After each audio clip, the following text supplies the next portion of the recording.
तो जैसा कि आपको विदित है कि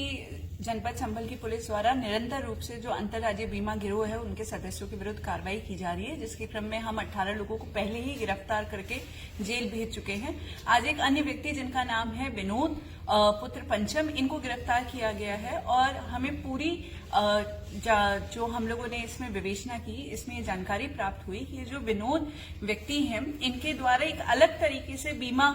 जो इंश्योरेंस सेक्टर है उसके अंदर धोखाधड़ी की जाती है। ये व्यक्ति अपने अन्य साथियों के मिलके ऐसे लोगों की तलाश में रहते हैं जो कि मरने वाले हैं, उनके नाम पे ये वाहन इश्यू कराते हैं, जिसके संबंध में हमें एक तहरीर थाना रजपुरा में प्राप्त हुई थी, जिसके संबंध में मुकदमा अपराध संख्या 67/25 पंजीकृत हुआ है। इस मुकदमे में इन लोगों ने, एक व्यक्ति था दिनेश जो कि टीबी से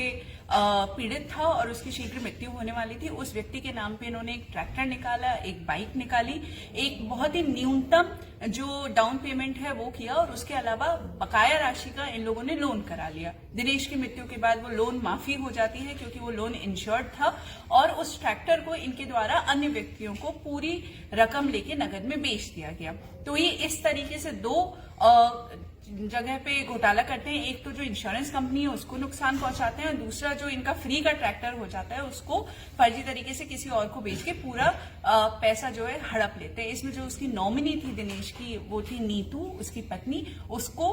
किसी भी ट्रैक्टर के बारे में कोई जानकारी नहीं है और वो दर दर भटक रही है क्योंकि ये दिनेश नाम पे ही ये ट्रैक्टर पंजीकृत है। इसके द्वारा सिर्फ अन्य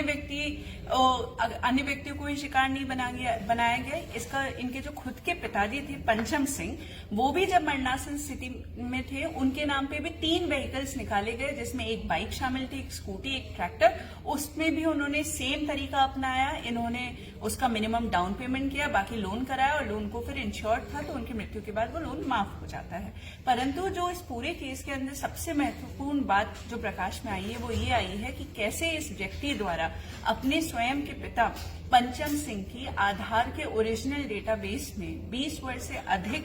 21 वर्ष लगभग उम्र कम करा के प्रधानमंत्री जीवन ज्योति योजना के लिए आवेदन किया गया। तो जब हम लोगों ने विनोद को गिरफ्तार किया था तो उनके पास से 2 आधार कार्ड पंचम सिंह के बरामद हुए। एक में उनकी जन्म तिथि 1 जनवरी 1955 थी और दूसरे में उनकी जो जन्म तिथि थी वो जुलाई 1976 थी। जब हम लोगों ने विनोद से पूछा कि तुमने ऐसा क्यों किया तो उसके द्वारा बताया गया कि क्योंकि पीएमजेजेवाई के आवेदन के लिए आवेदक की उम्र 50 वर्ष से कम होनी चाहिए और ये अपने पिता की पीएमजेजेवाई में आवेदन करके बीमा का पैसा लेना चाहता था, तो इसने आधार में 20 वर्ष से ज्यादा उम्र को कम करा के अपने पिता को 49 वर्ष का दिखाया। जब हम लोगों ने आधार के ओरिजिनल वेबसाइट पे जाके चेक किया तो पाया कि ये मूल डेटाबेस के अंदर उम्र को परिवर्तित किया गया है और इससे पूछने पर कि तुमने कैसे किया तो इसने बताया कि एक व्यक्ति को मात्र 3,000 रुपए देके कर ले गया। हमारी नजर में ये बहुत ही सीरियस ऑफेंस है कि आधार के ओरिजिनल डेटाबेस में कैसे इस व्यक्ति द्वारा अपने पिता की उम्र 20 वर्ष से अधिक कम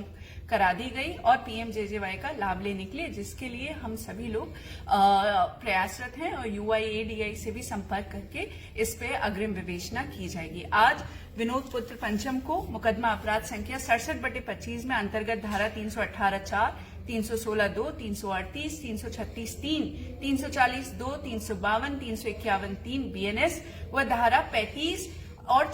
42 आधार कार्ड वित्तीय और अन्य सब्सिडी लाभ और सेवाओं के लक्षित वितरण अधिनियम के अंतर्गत गिरफ्तार कर न्यायिक अभिरक्षा में भेजा जा रहा है।